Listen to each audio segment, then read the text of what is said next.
had a crush on Joshua for 10 years, but I ended up sleeping with his little cousin. Just ask, who can bear the creamy Greek sculpture figure? I've moved on. One early morning, I rolled out of bed with a splitting headache, unaware of the seriousness of the situation. I just thought it was from drinking too much at the company's anniversary celebration, still in a hangover, and all I could think about was whether the room charge could be reimbursed. After all, I had taken so many glasses for Joshua. I collapsed from intoxication just because of a sentence. Can't keep doing poverty alleviation projects, right? I provided her with an overseas education, a high-paying position. I can't possibly involve another person, can I? Joshua said. He was not wrong. My overseas study was sponsored by Joshua's family, and the high-paying position was arranged by Joshua's family. It was indeed a poverty alleviation project. Their support transformed me from a small-town problem solver to an overseas return executive woman, truly fortunate in this life. Loving Joshua for 10 years, following him, pursuing a bachelor's to a master's degree in business across the ocean, working tirelessly year-round after graduation. In the end, I was just a poverty alleviation project. Overwhelmed with sorrow, I couldn't help but sob a couple of times, my throat feeling rough and painful. You took all the blankets. A low, lazy tone echoed in my ears. The voice wasn't loud, but it made every hair on my neck stand on end. The alcohol vanished instantly, and I looked up in shock. There, lying on the bed, was a man with nothing on, a figure resembling a Greek statue.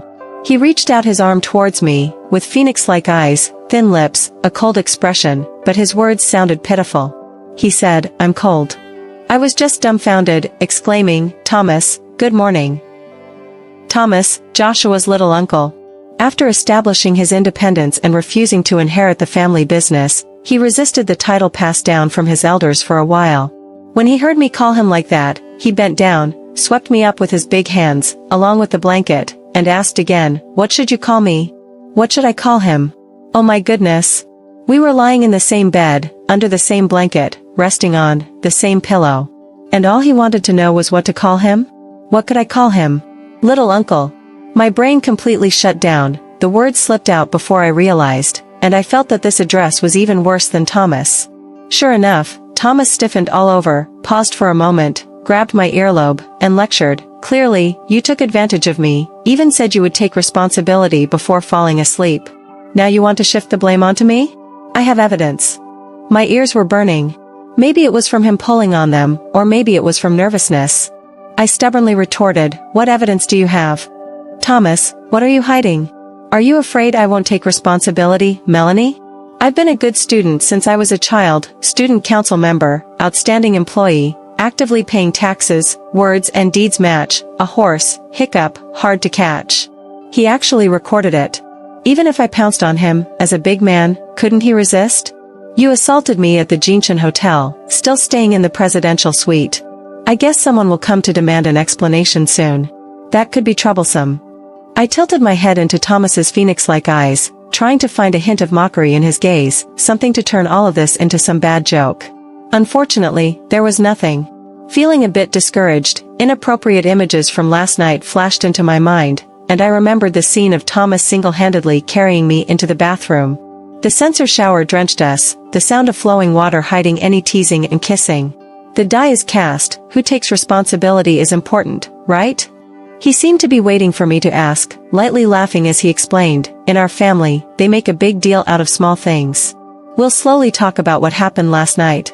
If you take the initiative, downplay it, I promise you won't lose out."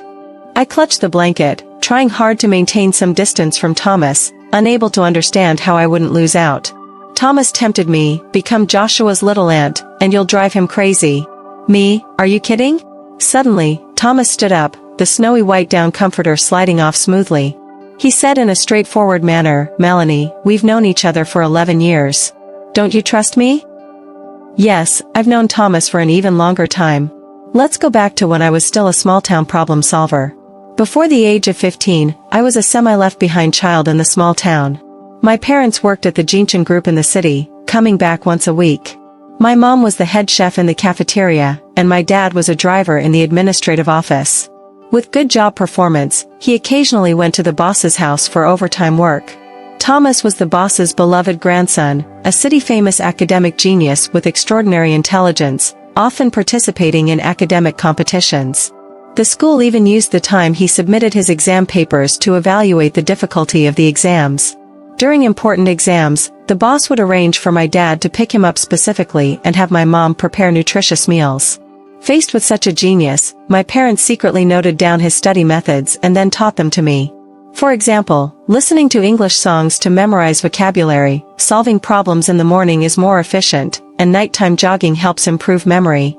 Since I was a child, I listened to Thomas's name, silently learning from him, singing all the way until the eve of the high school entrance exam, where my simulated scores suffered a crushing defeat. That year, he was 22 years old, decided to give up business and prepare to study architecture in the Netherlands. Seeing the academic genius going abroad and having nowhere to learn, my dad made up his mind, took me out to dinner, and asked him how to stage a comeback in exams. Thomas, wearing gold-rimmed glasses, restrained and handsome, politely greeted my dad. After listening to my stumbling exam experience, he handed me a thick stack of exercise books, meticulously arranged. For the final sprint, don't think about new question types. Consolidate the basics, and the essence remains unchanged. I nodded vigorously throughout the process. Okay, Teacher Thomas. In the last 3 months, completing the review tasks assigned by Thomas against the clock, I achieved the first place in the city in the high school entrance exam. I suddenly staged a comeback, and I even made the headline of the local education news. Later, Thomas called to congratulate me. My parents were proud. When the boss found out, he specifically introduced me to Joshua. Joshua is a younger relative of Thomas. When we first met, he was holding a basketball, sweating profusely, saying, "You're the Melanie that Thomas praised to the skies." Joshua's mom jokingly scolded him for being disrespectful and asked me to call him little uncle. During the 3 years of high school, I carried the title of the city's top scorer, always with books in hand. Joshua wasn't much into academics, more inclined towards outdoor sports, freely sweating, a carefree attitude that made me envy and want to get closer to him. Once, he asked me, "Aren't you tired of studying like this all the time?" I racked my brains and said I wanted to study at Thomas's university, it seemed impressive there. I answered this way partly to bring up Thomas, to have more common ground with Joshua, and secondly, I genuinely admired Thomas and considered him a role model. Under the desk mat, I even had his quotes reminding myself to be modest and not to reach too high. Teacher Thomas says, "Consolidate the basics, the essence remains unchanged." Joshua teased me, saying I was blinded by Thomas's academic brilliance and didn't see that he dropped out halfway, leaving a perfectly good business major to study architecture in the Netherlands. Did I want to follow him to the Netherlands? At that moment, feeling a bit upset, thinking he lacked respect for Thomas, I blurted out, "Isn't the business major in the Netherlands impressive? If you dare, let's go to the Netherlands. Do you dare?" But it was just talk. Studying abroad was so extravagant, how could it be possible? Unexpectedly, after a parent-teacher meeting, Joshua's mom came to our house, saying she wanted to sign a directional training agreement. If I could take Joshua to study business, their family would cover the tuition. The condition was that after graduation, he would work at her company for 10 years. It was like a pie falling from the sky. My parents almost went to the temple to light incense. Joshua's mom said that with Thomas around before, Joshua studied diligently. Later, when Thomas went abroad, I happened to be competing with Joshua, sparking his competitiveness. Pity the hearts of parents. I was the catfish stimulating Joshua's motivation to study. In the final sprint of senior year, Thomas became the benchmark for progress. Progressing by 5 points equaled 1 unit of Thomas. When Joshua's mom found out about this, she immediately corrected, "He's 7 years older." Addressing elders by their name, that's the proper way. So, it turned into, progressing by 1 little uncle. A month before the college entrance exam, Thomas returned to China for vacation and took us 2 exam warriors out for a good meal, boosting our spirits. Although I had been chanting slogans for 3 years, I had only seen Thomas once before, and our second meeting turned into a joke. He asked about our latest mock exam. I scored 9 points higher than Joshua and blurted out, I was just 1 point away from being 2 little uncles ahead. Joshua burst out laughing, spilling a whole glass of juice. Thomas squinted at me, appraisingly, "Little uncle? It's like progressing by 5 points, 1 Thomas." I was just 1 point away from surpassing him by 2. I covered my mouth. That day, I was as foolish as a pig. During my university days, my secret love struggled in the midst of studying. The exchange student program left no time to spare. To better adapt to the life of an international student, I followed Thomas's advice, learned Dutch, and spent a lot of time in the library.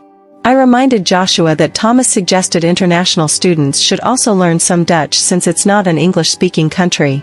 Moreover, Thomas, despite dealing with the time difference, dedicatedly tutored us with great effort.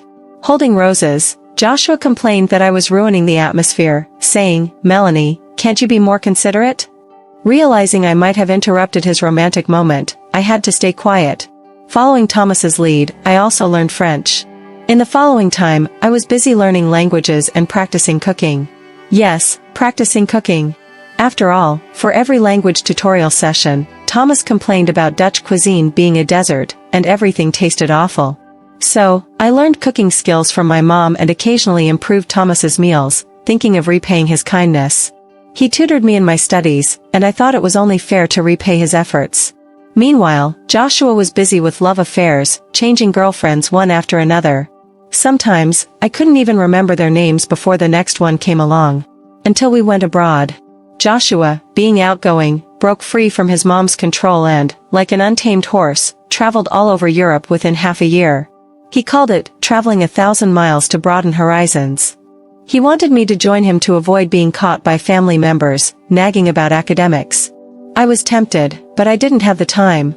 The Netherlands was known for its lenient entry and strict exit policies, and the academic workload was heavy.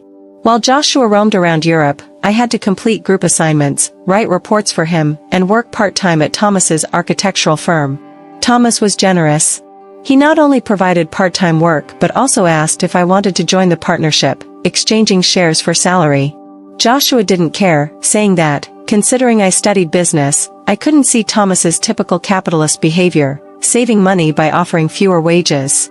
I didn't listen to him and negotiated the salary ratio with Thomas. I watched as he added my name to the list of partners. Occasionally, when I cooked to improve the food, Joshua would appear. He felt entitled and complained that I spent too much time at the architectural firm instead of studying business, suggesting that I switch majors. I just smiled. Joshua had no worries about food and clothing. How could he understand someone like me who only dared to sneak glances at him from behind? Watching him full of youth, running around the world, I also wished to drop my studies, cast off the future pressures, and go wild for once. But I couldn't. Even my tuition was sponsored by Joshua's family. I had no right to squander it. During the spring festival that year, I made dumplings but didn't put any coins inside.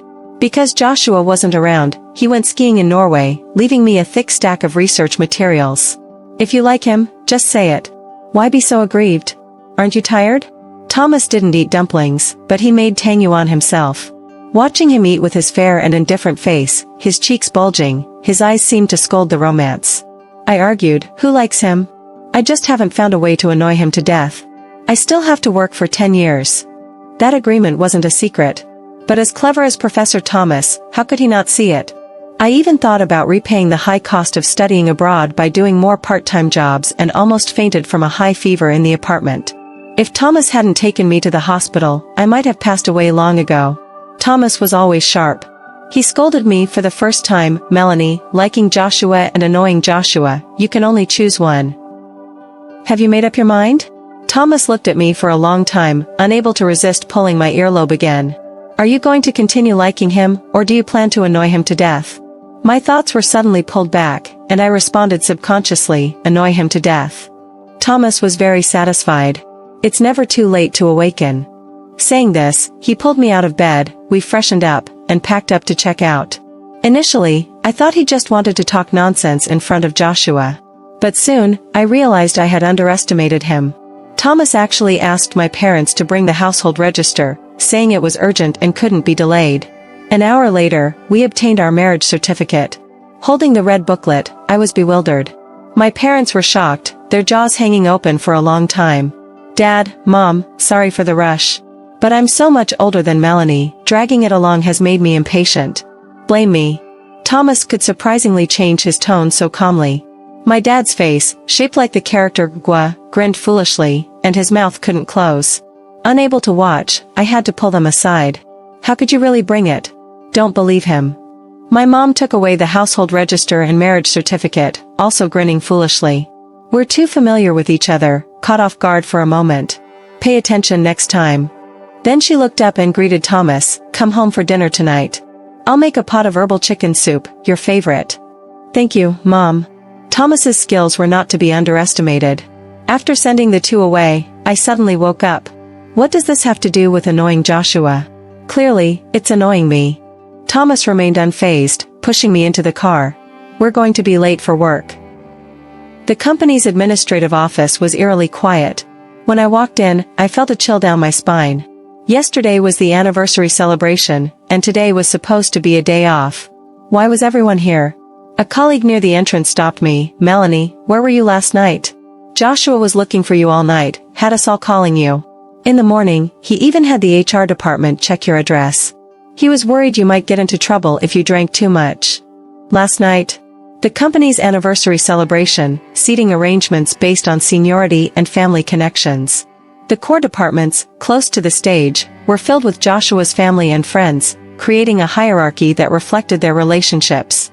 After enduring the lucky draw, most regular employees left early, holding their gift vouchers. Who wanted to have dinner with the bosses when they could go home and count their bonuses? Considering I had already received my bonus, why stay back to ensure Joshua got home safely? If he drank too much, he could easily book a hotel room. I was just a poverty alleviation project, so I shouldn't ruin Joshua's good mood for promotion and power.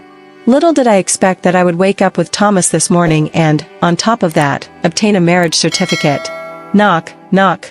I politely knocked on the office door, fearing I might walk in on a scene similar to last time, catching him with a woman helping him with his tie.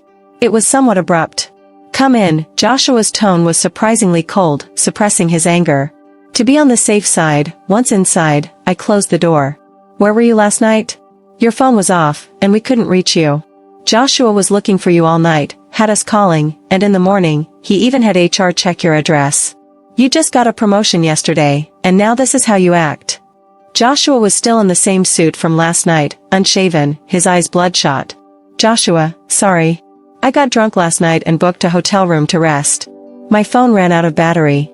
This morning, I had some personal matters to attend to, so I was delayed. I didn't mention the promotion, that was thanks to Joshua. He got promoted to vice president, and I, in turn, was promoted to assistant vice president. A sudden stroke of luck. Not because of anything else? Just because you got drunk? He seemed somewhat unconvinced, squinting at me. I shook my head, nothing else. What else could there be? I couldn't say that my pride had been hurt. However, he was not entirely wrong, I was indeed a poverty alleviation project. A table full of Joshua's elders, basic courtesy should not require me to see them off from the hotel. Don't forget, you have to stay in the company for 10 years. How long has it been, and you're already floating away? What personal matters could you possibly have that you didn't even make a phone call, you? His scolding words abruptly stopped. Joshua's phone kept buzzing, and he had to pick it up and silence it. But with just one glance, he was stunned. The last time he had such an expression was in the Netherlands. Thomas was returning to expand his architectural firm's domestic business and asked if I wanted to join. At that time, he said, "Little aunt, you can't take Melanie away. She signed an agreement to join my family's company." Now he smashed his phone on the table, roaring, "Melanie, how could you marry Thomas? His family could never agree. How could you?" His eyes were bloodshot, and he jumped up from his chair, rushing toward me in desperation. "Were you with him last night? Someone saw you leaving together. But I don't believe it. It's impossible, it must be fake. His family can't possibly agree." The phone on the floor continued to ring, filled with incoming messages. Presumably, many people found it hard to believe. Initially, I didn't want to bring up this matter at the company, considering it was inappropriate. But now, I understood what Thomas meant by saying, "Can you annoy Joshua? What does it feel like?" He kept saying it was impossible, as if he wanted to hammer the words, poverty alleviation, onto my face. So, I slapped him. "Joshua, if we're discussing private matters, you better call me little aunt." I have been suspended from work. The reason given was that I used disrespectful language and challenged my superiors. The entire administrative office watched me leave, everyone silent, not daring to speak up. Downstairs, Thomas's car blocked my way, and he said he would take me home. The destination of home was self-evident. The car drove to a villa in a different community, a place I couldn't afford even if I sold myself. The old man is pressuring me to get married, and if I don't bring someone home again, he'll probably acquire the firm tomorrow. You help me deal with my family, and I'll help you annoy Joshua. It's a win-win situation.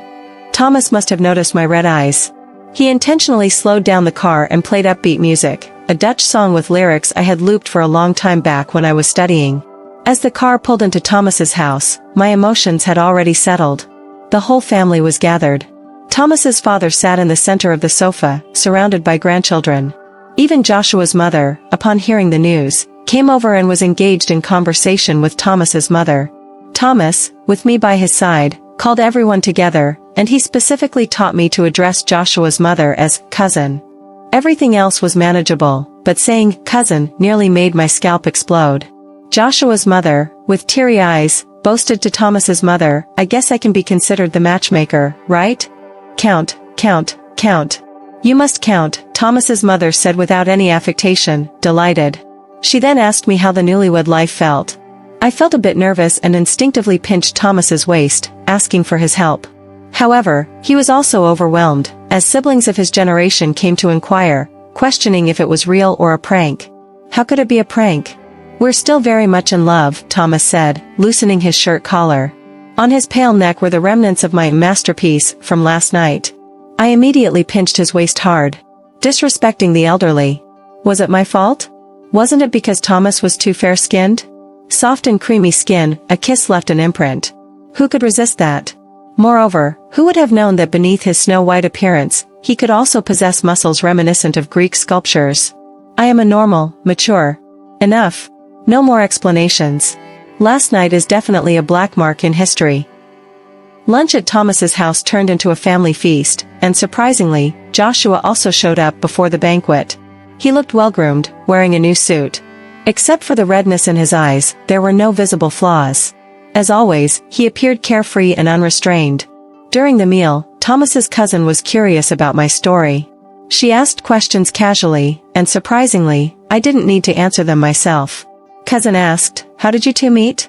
Thomas's father answered, "When Thomas participated in competitions, he entrusted Melanie's parents to take care of him. That's how we met, right?" Cousin continued, "Did Thomas pursue Melanie?" Thomas's mother said, "Definitely.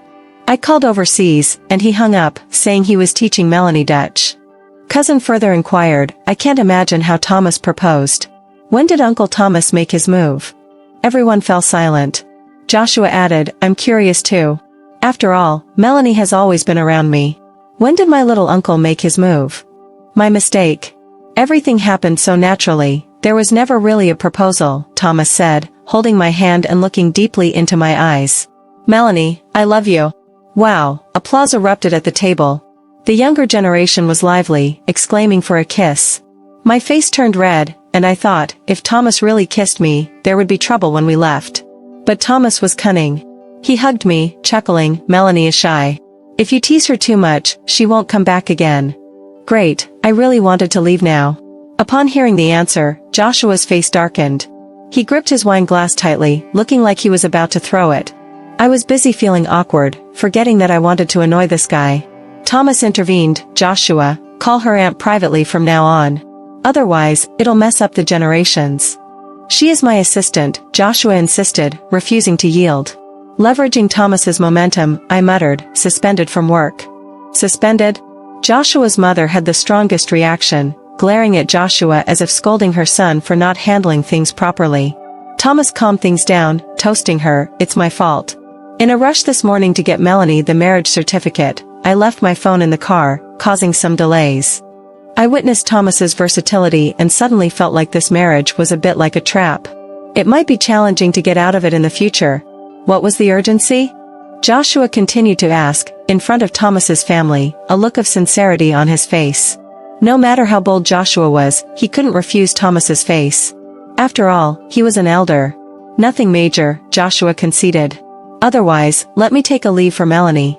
There happens to be a significant client in my firm who needs Dutch translation. I can help out." "It's a big order," Thomas suggested, making his move, and I could practically hear the gears turning in his mind. With Thomas speaking, who would dare to disagree? Thomas helped diffuse the situation and took a leave of absence, which suited me just fine.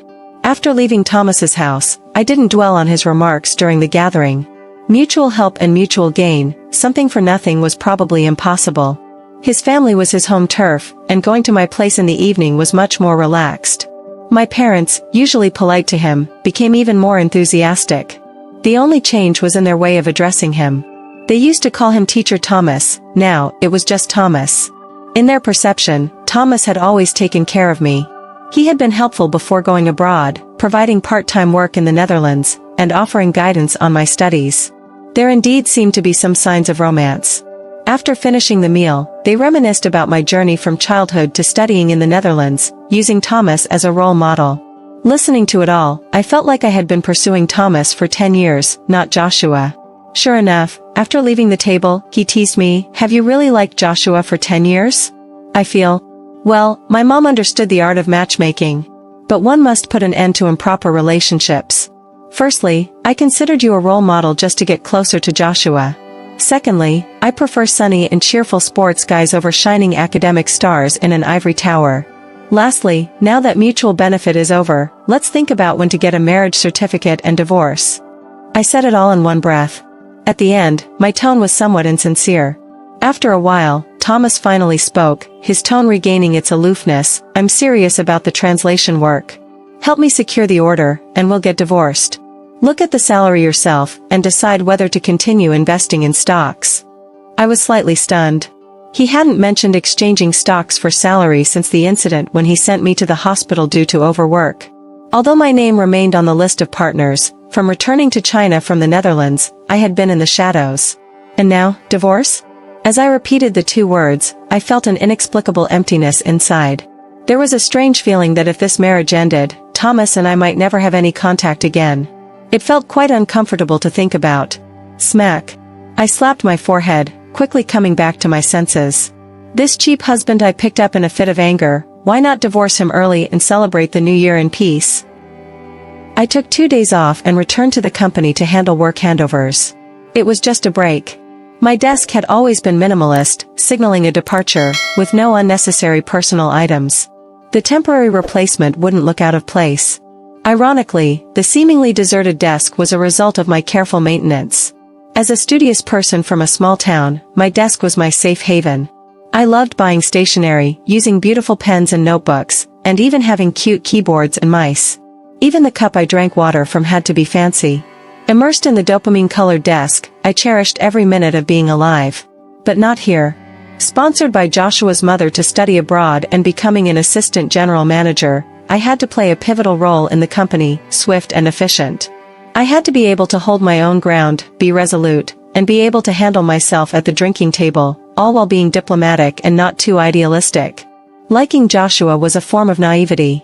I had written so many group assignments for him, cooked so many hometown dishes, deliberately arranged dinner gatherings on Valentine's Day and New Year's Eve, yet I had never received any special reciprocation. Oh, there was a crystal bracelet, delicate and beautiful. If that day, I hadn't seen another girl wearing the same necklace and showing off proudly that Joshua gave it to her, I might have continued wearing it. I guess the bracelet was just a giveaway. What's Thomas's idea? Does he want to return to Jinshan? I heard that in his family, to take over the company, you have to get married, otherwise, you're out. Joshua couldn't hold back, coming out to watch me write the handover report. I didn't explain. I printed a copy of the report and left it on the desk. Melanie, have you listened to me? Does Thomas have ulterior motives? What did he promise you to involve you in this marriage? Joshua persisted. Do I have to be promised something? I was too sensitive, catching an undertone of irritation. Marriage is my private matter. This time, you suspended me from work, not granted me a marriage leave. There's no need to discuss my marriage. Do you still want a marriage leave? I smiled. Isn't that a good thing? Shouldn't we share the joy? Joshua slammed the office door shut, practicing boxing as if his life depended on it. You could hear it even through the wall. Indeed, he was a vigorous sports guy, leaving others in the dust. Thomas was different. He enjoyed long-distance running and, only under duress in the Netherlands, got decent at cycling. He preferred staying indoors, sketching, doing modeling, discussing creativity and design with colleagues. The firm's gym, treadmills, elliptical machines, all draped in blankets, were convenient for sleeping during late nights. There was a sleeping bag in there for me, too. It was Thomas who brought it back. Before graduating, busy with my thesis, exhausted and skipping meals, he was afraid I might faint again in the apartment. So, generously, he left a sofa for me in the office, saying I could stay overnight if needed. For convenience, I bought a sleeping bag and placed it next to the sofa. Later, when we returned together, combining my and Joshua's dormitory belongings with half of Thomas's office assets, inevitably, some things got mixed up. The sleeping bag was taken in by Thomas, about 2 years ago. Yes, it's been 2 years since we returned. I've been Joshua's assistant for 2 years, and there's still an 8-year contract to fulfill. Now, getting married, taking half a month off, didn't seem too unreasonable. At least, my parents were thrilled. Normally, they were most worried about me accompanying Joshua to socialize. My dad had been a driver for 30 years, abstaining from alcohol. Occasionally, when he came to pick me up after work and saw Joshua and me both drunk, sitting by the roadside, crying in the wind, he almost shed tears himself. When it came to helping out at the office, my dad was the first to raise his hand in approval. At least Thomas never drank for socializing. He couldn't even finish drawing his plans. My mom was even more enthusiastic, wishing I could bring Thomas home for dinner every day, saying she wanted to feed her son-in-law well. Pot after pot of nourishing soup. Thomas calmly drank it all and then pressed me to accompany him back to the office to work overtime on drawing plans. I protested, and he suggested we could also use other exercises. Son-in-law replenished, daughter enjoyed, it was only natural. Thinking about it, it's quite tiring. I might as well do some office work. After all, it's just overtime, and who doesn't know how to do that? Besides, I have a sleeping bag, secretly catching up on sleep. While he's drawing, he's basically oblivious. The architectural firm is not too far from Joshua's company, as both are located in the prime area of the CBD. It's a small world, with intersections of red and green lights directing traffic. The atmosphere in their office is quite casual, with each person's desk having its unique features. Some are adorned with lush plants, fresh flowers, and goldfish, while others showcase cyberpunk-style mechanical arms. There are also desks and chairs self-modified with personal funds, displaying signs of wear and tear from previous jobs. I was assigned a small round table, which also seemed to be brought back from the Netherlands. Initially, I only brought a computer and keyboard, but later added notebooks, pens, a thermos, and small action figures. After 2 days, I requested Thomas for another desk. He looked at my cluttered table, snorted coldly, and threw another square table at me, saying, "Just as expected." What does "just as expected" mean? Why pretend to be profound? Smack. I unfolded the folding table, looked at the scratches on it, and chuckled, just as expected. Thomas probably got kicked out by his family for setting up on his own. He brought back all that equipment from abroad. Whatever, I don't care. I'm used to my things and feel quite reassured. When Mr. Frankie arrived, I happened to have translated all the documents, catching up with the schedule. He entrusted the redesign of an old mansion in a mountain town, hoping to turn it into a private art gallery. The requirements were not many, but somewhat peculiar and challenging to translate accurately. Other colleagues nearly worshipped me since hiring a specialized translator wasn't cheap, and Thomas himself had a good command of spoken language, making it easy to spot loopholes. Thomas highly valued Frankie, and they would chat for half a day in the office. The rest of us eagerly anticipated the outcome. I waited, almost running out of patience. When Frankie finally came out, Thomas introduced me as, "This is my wife, Melanie." Everyone looked at me, waiting for my translation. I swallowed hard and told them that the weather was nice today, and teacher Thomas wanted to treat everyone. Thomas took Frankie to enjoy authentic butter hot pot, and during the meal, they chatted animatedly, almost ready to sign the contract then and there. The atmosphere was harmonious, and I thought the deal would be settled soon. However, 10 days passed, and Frankie was still not satisfied, shaking his head continuously. The assistant responsible for coordinating the changes in the drawings was changed 3 times, and Thomas finally took charge himself. At this rate, my half-month vacation would be over, and I wouldn't be able to return to work on time. The calls from the company increased from 1 every 2 days to 1 every half day. Approaching the end of the month, data needed verification, summaries, and approval, and scheduling for the next month had to begin. Teacher Thomas, since Frankie is directly working with you, there's no use for me here. Otherwise, I tried to communicate with Thomas, suggesting the end of my work. He pushed up his golden-rimmed glasses. He wants to inspect the firm and see real projects on the ground. Come with us. To see other private art galleries? I was astonished. Thomas nodded. Yes, we'll leave tomorrow morning, probably for about a week. No, I still need to return to the company to end my leave. I directly refused. How about I arrange for a translator for you?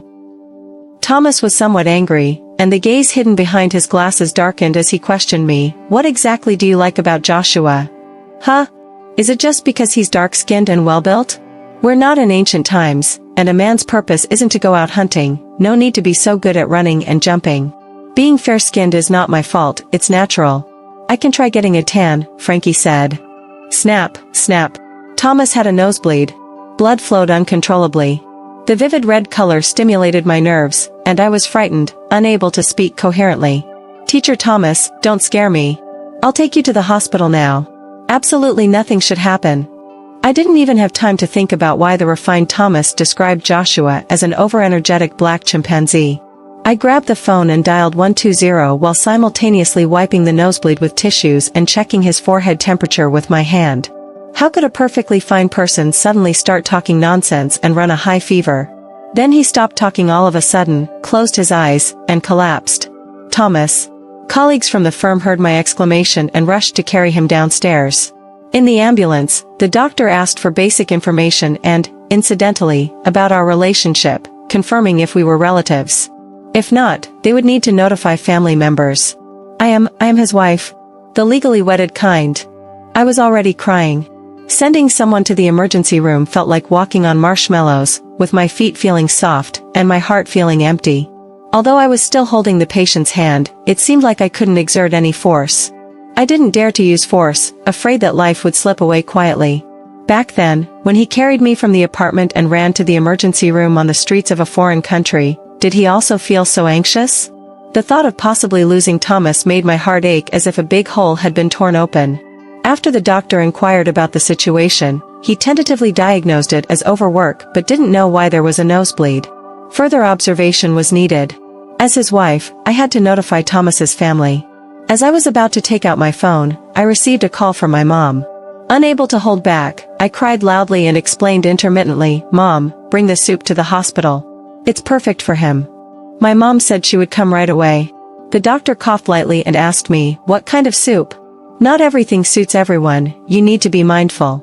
Suddenly enlightened, I thought of the recent menu my mom had arranged: snapping turtle, sea cucumber, lamb bones, old goose, pigeon, lamb kidneys. Doctor, is it possible that drinking too much tonic soup could also cause a nosebleed? I asked while sobbing, being cautious. It depends on the soup, the doctor replied, maintaining strict professionalism. So, my mom directly showed the doctor the soup and even explained the entire menu. Great. When the lid was lifted, it revealed a stew of deer antler and wolfberries with blackbone chicken.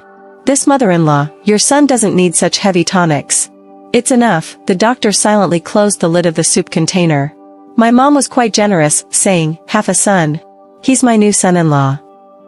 People should be fine, but the business trip got cancelled. Frankie came to see Thomas, saying it was almost complete, just a little more to go.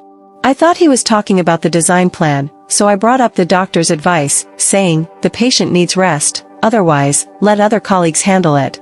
I can translate." Frankie probably only trusted Thomas, shrugged with a pout, and shook his head. "Of course, we can wait for Thomas to recover. I'm not in a hurry." Just when I sighed in relief, the person in the hospital bed wasn't ready to cooperate. Thomas interjected, "But I am in a hurry." In a hurry? What couldn't he be in a hurry about? The sooner it's completed, the sooner we sign the deal, and the sooner I get my divorce certificate. I moved half of the office to Thomas's hospital room, letting him continue working. Then, without looking back, I went to the company to officially end my leave. In the background, I could hear Thomas calling my name, Melanie, Melanie, sounding quite spirited. He shouldn't be easily overworked. Well, then, let's work hard for the divorce. Humph. The situation at the company is more complicated than I imagined. I initially thought the constant messages were due to a lack of suitable candidates for the position. However, upon my arrival, I encountered a familiar face. I didn't know her name, but she wore a familiar crystal necklace around her neck. The last time I saw her, she was helping Joshua arrange his tie. "Melanie, Come into my office. Joshua's tone was icy, and his voice was urgent and piercing. Everyone noticed me and stared at me as I walked into the office. I guess there must be a significant change in personnel or an attempt to settle scores. Joshua, what's the matter? I tried to keep my emotions steady. Joshua wasn't very pleased with my sudden marriage, and he seemed eager to find fault. I wondered what this was about. Don't you have anything to say proactively? Must I have a problem for you to speak up? I paused and asked, is my workstation going to be changed? You're not suitable to be my assistant anymore. My family can't afford to hire Thomas's family, so you can't be the assistant anymore, Joshua sneered, lifting his eyes to look at me, his expression still unclear. Melanie, I didn't see it. Thomas's family specifically informed me, afraid that you might be wronged. I didn't feel wronged at work, I said truthfully. Then why did you leave halfway during the anniversary celebration? I got drunk, felt uncomfortable, and needed a place to rest. After explaining it again, bringing up old matters, I felt it was all tasteless. Since when did Joshua start caring about these things? He used to be carefree and didn't bother about anything. Don't you like me? Weren't you always willing to accompany me? Didn't we agree on at least 10 years? Why did you follow Thomas? Why? Joshua suddenly attacked, grabbing my arm and pushing me against the wall. The decorative painting echoed as it fell to the ground. There were hurried footsteps outside the office. I have liked you for 10 years. Just to have common topics with you, I boasted about emulating Thomas, worked hard to pass the exams, and studied abroad. You refused to learn languages, so I learned Dutch and then French, squeezing all my undergraduate time. In foreign countries, your group assignments, your thesis presentations, how much did I write for you? Joshua stared at me with red eyes, a mixture of understanding and greed in them. He knew that I had once liked him but never cared. He probably thought I would always be there because I accepted the favor and agreed to work at Joshua's family company for 10 years. Do you know I liked you? You brought your girlfriends in front of me, making me remember their names. I couldn't remember. Why didn't you try harder? Every semester had such a high elimination rate, and the workload was heavy. I had to do the coursework for 2 people alone. You went skiing in Norway, vacationing in southern France, but you wouldn't even say when you'd be back to school. At New Year, I made dumplings for you, but you were. Joshua suddenly interrupted, I invited you to come with me. You insisted on staying and working in the architectural firm. Was that when you started falling for someone else? Joshua, what are you pretending not to understand? You're the rich young master at home, spending money lavishly, taking 2 years to finish a 1-year degree, even delaying it. But me? I don't have the qualifications. Because I don't have money. I have to work to earn a living. He pushed me against the wall, and my back hurt, but the pain in my heart was even more intense. Seeing him not saying anything, I might as well just pour my heart out. What else could I do? Maybe you're right, I might have fallen for someone else a long time ago. As soon as the words were out, Joshua glared at me fiercely. But I haven't fallen for anyone else, I just love myself more. In the 3 years in the Netherlands, this string in my head has never loosened. I have to ensure I can graduate normally, and I have to have a safety net for myself. In case it doesn't work out, I need enough tuition to support a delay in graduation. My family sponsored your tuition, he retorted. I chuckled softly, no one wants to be dependent forever. Similarly, no one wants to be a perpetual charity project. A charity project. When these words came out, Joshua's face turned pale. He should understand now. The woman outside, did you have dinner together in the Netherlands? She was wearing that necklace, claiming you gave it to her. That day, you also gave me a similar bracelet. Was it a freebie? It doesn't matter, because after returning to China, she often appeared in the office. Standing in this position, she helped you tie your tie. Suddenly, he ceased all resistance. I never said I liked you. Because my pride is too strong, I was afraid you would think I was just after financial assistance, afraid you would mock or reject me. I thought that one day, when I truly become independent, maybe then I could admit to liking you.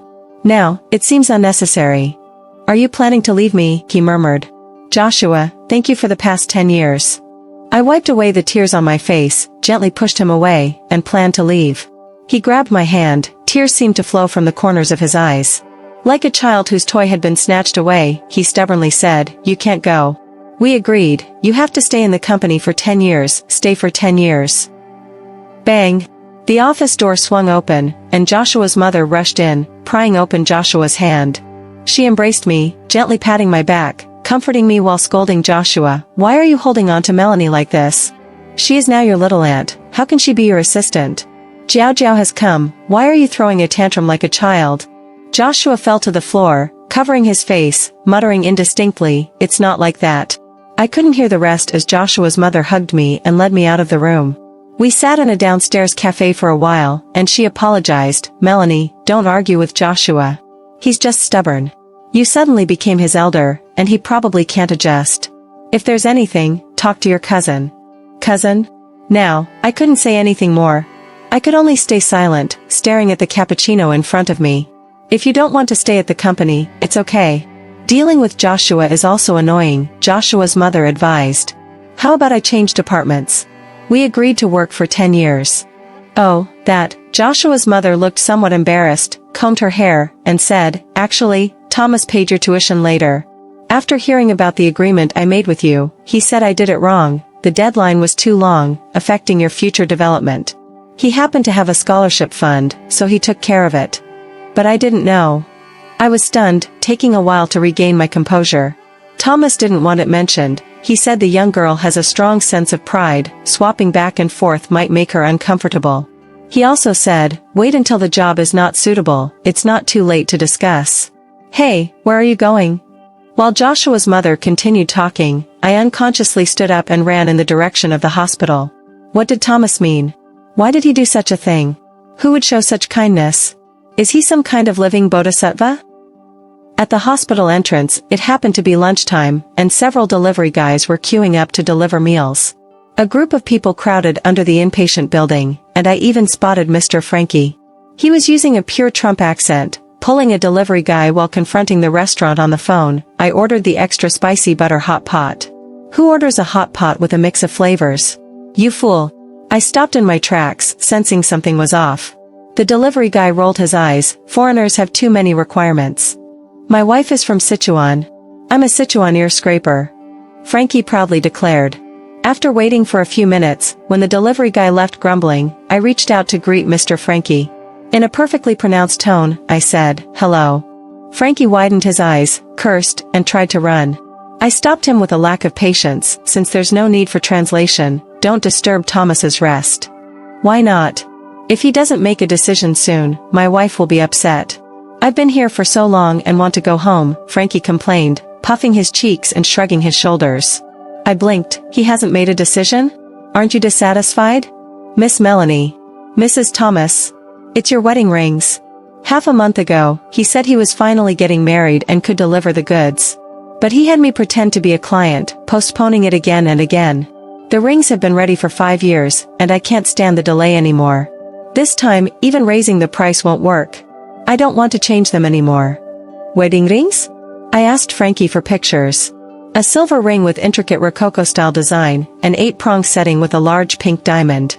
Back in the hospital room, Thomas was indeed working, wearing headphones, head down, holding a dual-colored drawing pencil. I approached, removed his headphones, and listened for a moment. Sure enough, I had looped this song many times. It was the one he played in the car. I actually don't like this song. I just find it refreshing and invigorating. As soon as I spoke, Thomas's eyes dimmed slightly. I continued, "What is the name of Thomas's scholarship foundation? Why did you pull me into entrepreneurship when I returned to China?" He remained silent. "Why did you start making the ring 5 years ago? Why are you refusing to give it now?" His gaze lowered slightly. "I got the certificate, and you're already thinking about a divorce." I didn't think it through.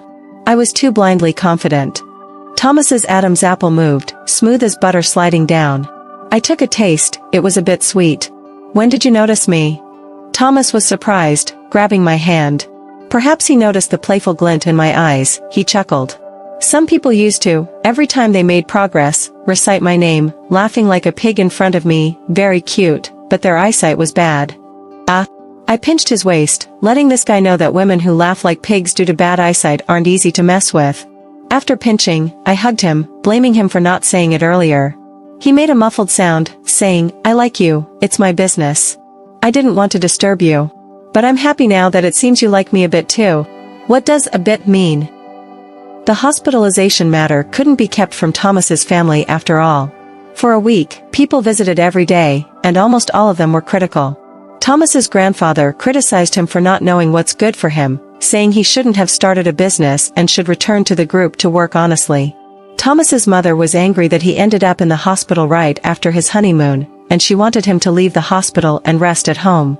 Even Thomas's cousin came to revel in his misfortune, mocking him for not arranging a wedding, not planning a honeymoon, and claiming the marriage was fake. She also wanted to learn.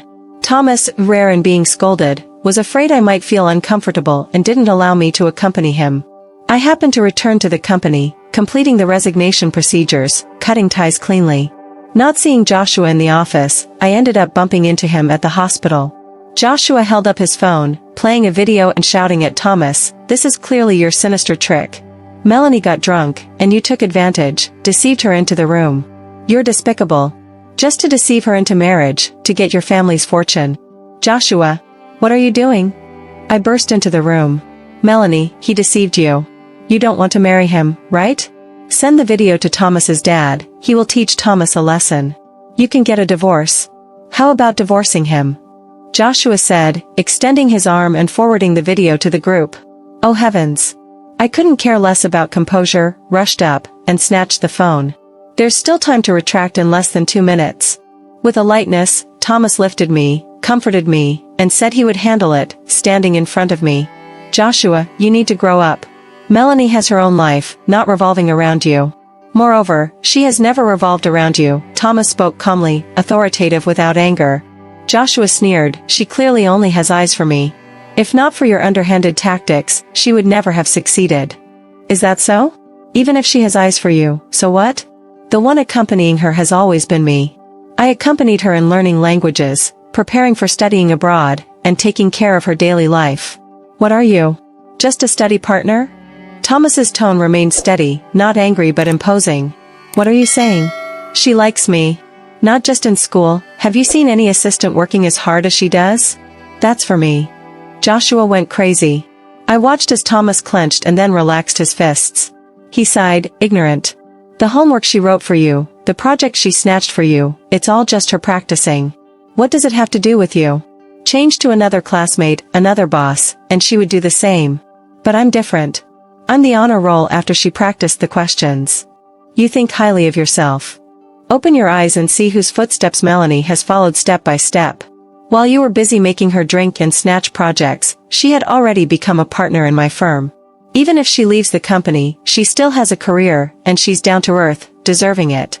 You planned this since back then."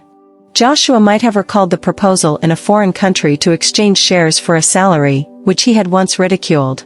Did Thomas really have such thoughts back then? "Your video is just hotel surveillance, and you can't hear the sound. Do you want to hear what's on my end?" Saying this, Thomas opened his phone's video, and the familiar voice came out. "Thomas, what are you hiding from? Still afraid Melanie won't take responsibility? I have no face." "Joshua, did you hear that? Who was the one taking the initiative? I won't let you hear the rest. Your little uncle might get angry soon." Thomas chuckled. "Well, good. I'm quite angry now," pinching Thomas's waist fiercely. Immediately, Thomas turned around, laughing, and kissed me. No one cared when Joshua left. After being discharged from the hospital due to overwork, Thomas took a long vacation for himself. We first returned to our undergraduate alma mater, where he felt a bit proud. "Some people keep mentioning my name, only making progress bit by bit, then finally got admitted here," he said. Honestly, that day at the hospital, I was a bit too excited. I deserved a scolding. "I remember when you were learning languages, you used to solve problems in the self-study room in the south of the library, right? Let's go there." He was good at long-distance running and quickly ran away, leaving me alone in the wind, feeling disheveled. Back then, when I was actively learning a foreign language, preparing for studying abroad, I sincerely thanked and admired Thomas.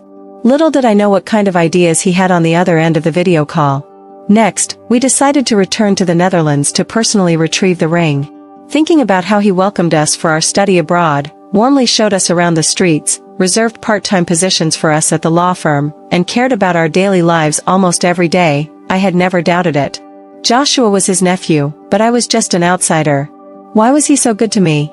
When I saw the ring, I suddenly understood when he made up his mind. The color of the pink diamond was exactly the same as the gift bracelet Joshua gave me back then. Thomas was indeed a cunning guy. Wearing the diamond ring that took 5 years to finalize, I held Thomas's hand and toured Europe. I had wanted to come before, but the temptation of traveling to various countries paled in comparison to the pile of coursework. Staying at the law firm, working and studying diligently beside the sofa, was more reassuring. I played to my heart's content, saw the aurora in the far north, and made a wish for peace every year. Thomas wasn't very willing, sneakily planning to take a trip around Fiji because it's visa-free and convenient. I exposed him, asking if he wanted to go to the beach to sunbathe and get a sexy tan. Haha. The first time I saw Thomas's face turn pink, matching the tone of the diamond ring. I couldn't resist playing with it, rubbing and kissing it, telling him the root of the problem. If I had known about the abs hidden under the Greek sculpture, who would still watch people play basketball? Back in China, it happened to be the Chinese New Year. My mom and Thomas's mom were anxiously asking about our arrival time, preparing to make dumplings. After thinking for a while, I told them not to wait. The ever-so-quiet Thomas, I guess he was waiting for me to make tangyuan for him.